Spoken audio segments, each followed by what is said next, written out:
morning, 9 a.m. Eastern Standard Time on this Wednesday, January 18th, 2023.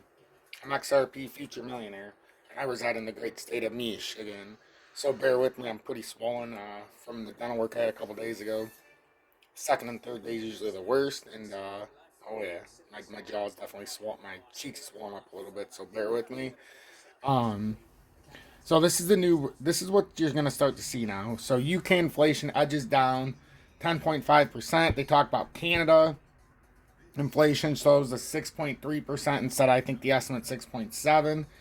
So you're going to start to see a lot of talk about, oh, we can slow down. We can pause for a minute.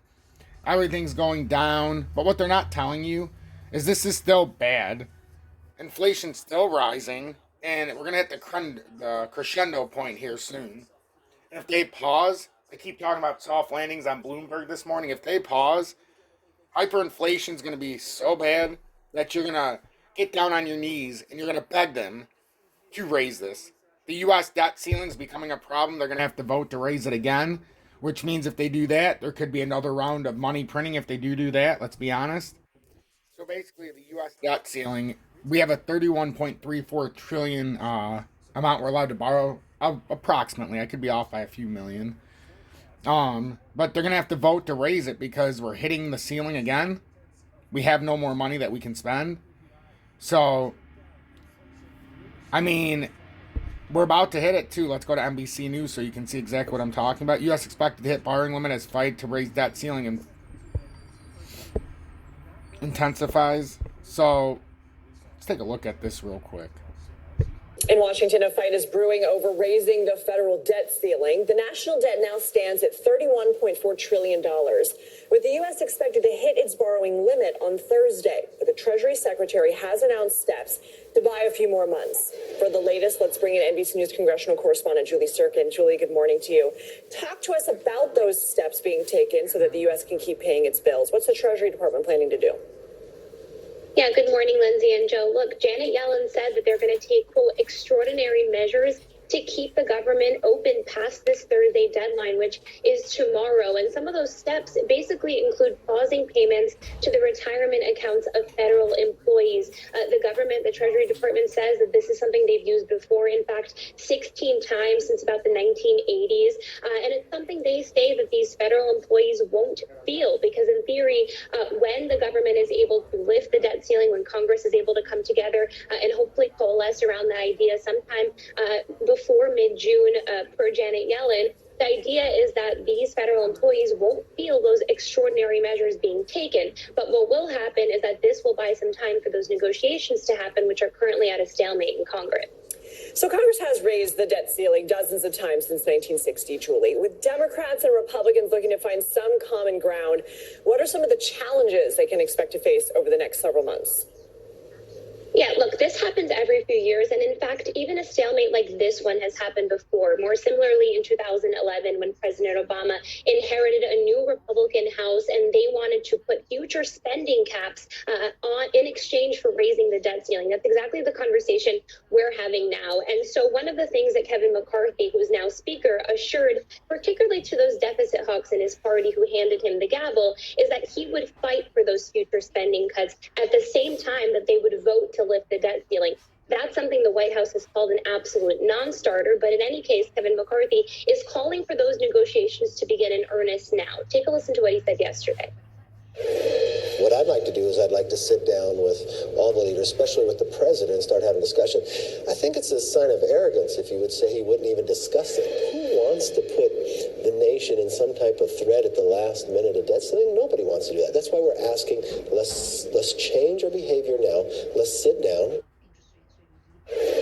So the White House and Democrats, even the Senate Democratic leader, Chuck Schumer, are saying that nothing but a clean debt ceiling raise is a non-starter. If they want to negotiate future spending cuts aside from that, that's possibly an opening there. But it's really hard to imagine how all sides are going to come together around this, because even the threat of the debt ceiling not being raised even a month or two before will send markets spiraling and will potentially cost thousands of jobs. And if that debt ceiling is not raised for the first time in history, by the way, that could be really detrimental, including for the U.S.'s future borrowing capabilities, even raising interest payments and doing the opposite of what these Republicans are trying to accomplish by lowering the deficit.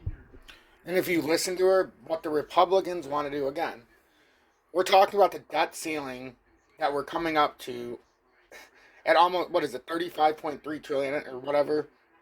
And they're going to blame the Republicans. Remember, the Democrats were in the House the last time we raised the debt ceiling in 2011. I mean, how every national media, and this is why I'm not Republican nor Democrat, like I try to tell my audience, you cannot be defined by politics. You're listening to that, and that's supposed to be an unbiased report about the debt ceiling. And what do? They take shots at the Republicans the whole time. Even though Democrats are in charge, they're in the Oval Office. And then if the Republicans were in charge saying the same thing, it's such horseshit, because our national media is defined by the progressive left, and they should be dead center. You shouldn't be left or right when you're giving the news. It should be just a dead down the middle. Here's what's going on. Unfortunately, in this country, we're dead left, and everybody on the dead right is so fucking hyped up that they don't know how to deal with it. So the left is attacking the right attacks the left, and then the government gets away with it. As all markets, what's going to end up happening, and let's shift to the markets now. Told you before, and I'll tell you again, this is all one big facade. And in the end, I know what's going to happen. I know where we're going to sit. But like I've said before, there's many painful routes we can take, and it looks to me like they might take the painful route. Doesn't look like it yet this morning because XRP is still down below the uptrending support and the resistance side. But when you look at everything as a whole, you're trying to trap as many people as possible. And this would have trapped a lot of people, but getting up to 45 cents for XRP is definitely going to trap people. And then if you look at the DXY, if you were in the Telegram, I simply said last night, and this is just, I do stupid things, small things when I'm up by myself. And I just put this out, and it wasn't even that late. I said DXY approaching major resistance at 102.94 on a nice little pump here. And that's my mark that I put. That's my rejection line, 109.40. I've had that 109 or 102.94. And then you can see the pattern breakdown. Now, it came up perfectly, tapped it twice, and then broke down. You can also see on the pattern formation when we had the bear flag, you can see how it rejected twice at my uptrending resistance. That's my pattern formation. Rejected, came down. Now it's confirmed the 102.94 is resistance as of right now, unless it's creating a double bottom. And if it pushes down, you're going to go down to the night line, the yellow line next. So I do give updates real sporadic like that, just so everybody can see. And now the next line that I would expect would be 101.205. And then below that, I would anticipate 100.29 approximately. 100. We'll say the 100.30. And you break down past those and you get back under 100. Then you can come down to the honest-to-God uptrending support, which is all the way down at 95.27. And that would be detrimental. So it's going to be good for gold and silver. My gold and silver is exploding. It's exploding. All the stuff you guys have watched me buy the last year and a half, 2 years. All the prices under 1,700, all the silver under 19 and 18, and I didn't even care about the price of silver when I was buying it. It was all about the gold-silver ratio. And most of it was over 95 to 1, 90 to 1.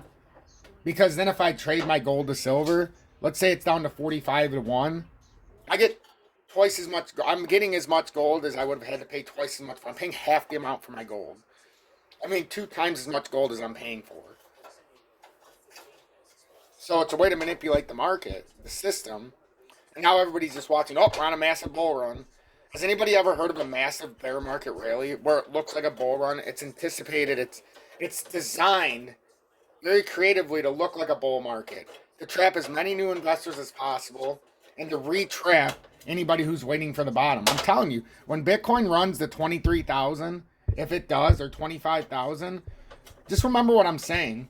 The first downtrending resistance, Bitcoin can't even go down yet. It's got to hit this downtrending resistance, likely at 23,000, or somehow push through this 20,413, but now it's creating support levels underneath, and now we're starting to move a little bit. And with everything that's coming out, they're trying to screw everybody over. I'm telling you, just pay attention and watch the markets. When this goes up, you're going to define yourself whether or not you get trapped in this big bull trap. It's by design. It happens in every bear market, and this just happens to be the talking points are changing on the TV. Remember, it started with it's transitory, and then we're not going to be in recession. Folks, we're already in recession. No matter what these sleazebags and sleazeballs say on the TV, we've been in recession for several months. When you go to the grocery store, I don't really give a shit what they say about year-over-year prices and all that. When I go to the grocery store, I can already tell you what's going to happen. I can bring a $100 bill there, and I'm getting about 65-70% of what I could have got last year at this time. So when they tell you that inflation, it's going to be a soft landing, it's not as bad as they thought, you better run for the hills. You better not get into risk on assets unless you're looking for a quick swing trade. And swing trades can last weeks. That's quick when you look at the course of a year. Let's see what happens by the time we get to the second quarter, and then we can continue this discussion. I get a lot of comments from a lot of people that just simply don't understand what's going on. And I'm doing my best to explain it to everybody, but what's going to end up happening is a majority of this audience, and likewise across other audiences, are going to end up getting trapped in this push. Remember last year, or 2021, end of 2021, most of you probably won't, but we were doing this every single day in 2021. XRP dropped from all to the $1.98, came all the way sub 20 or down to 52 cents, and what happened? It goes from 52 cents all the way back up to like $1.40. Countless people thought they hit the bottom. They ended up getting in, and then they never sold on the way back down. And now we're sitting at 39.4. What's going to happen, even if we take the ultimate pain route, and I'm going to continue to show it to everybody, because you know what? As long as I'm showing it to you, it's up to you to figure it out. You can come back and blame me later. I'm not a financial advisor, so I don't really give two shits what you do. But I'm trying to keep you out ahead, way out ahead. 48.25 is the top of this bear flag resistance. But it's even higher up than that. So if you break into the massive pattern formation, where's your ultimate downtrending resistance? I mean, you could theoretically, there's your 46 cent. And if you break out of there, you continue up the chart. So I'm trying to show you everything that is confluent here so you can understand what I'm trying to say. The ultimate top of this descending triangle is way up there. If you wanted to take the ultimate pain, that gets you up to 80 cents. So let's not kid ourselves here. This pattern has a wide array of movement. So I keep saying anything under 40 cents is an unbelievable buy. Unbelievable buy. Are you buying it? It's up to you to buy it. It's not my job to buy it for you. But I've told you for months that if you can't hack this next move up, you should be buying it sub 40 cents. I've been very clear. Don't come in the comments every day and tell me, oh my God, I need it to go down. Did we miss the bottom? Go fuck yourself if you keep asking me that. I can't repeat myself enough to say I don't believe we've hit the bottom. So watch my content or don't. Get with it or get fucked. I really don't care which way you go. But if we don't pay attention to the actual setup, and we're just paying attention to the jabronis and Jabroni Central on the news stations, and the jabronis on YouTube that just want to tell you it's going up, because then they make a whole bunch of money off of you, buy my exchange, deposit money, do this, it's all good, you don't have to buy subscriptions, just sign up for my links. That's what everybody says. Save your money, but sign up for my links and invest money. So you can lose all your money and they make a commission. Excellent. At least I come here every single day and I don't give you the bullshit. And I'm going to be a little more harsh today because of what's going to come out in the media. Because sometimes you just need to hear it and you don't need to bend yourself over. But I would imagine 75% of the listening audience right now is going to get trapped by sometime between now and March. So just pay attention and be alert. Otherwise, you're going to be the one putting your head between your legs and you're going to be kissing your portfolios goodbye. I'm trying to avoid that for everybody. First move up that you have to get past, we've talked about this yesterday. The 40 cent mark is the first uptrending resistance on that uptrend from January 10th. And then you have to get back above 418 approximately to get past through here. And then you can ultimately push this broken bull flag at 45 cents. Anything short of that, you would come back down. And the first major support level would be that symmetrical triangle at 372, extended down to 371. Do I speak English? Absolutely, I speak English. If you can't understand me, it's time for you to start looking up some terminology and stop being a dick in the comments. If you want to learn about crypto, if you want to learn about doing the charts, ask me. If you're a dick in the comments, I won't help you. Stay blessed. Hashtag be better, do better.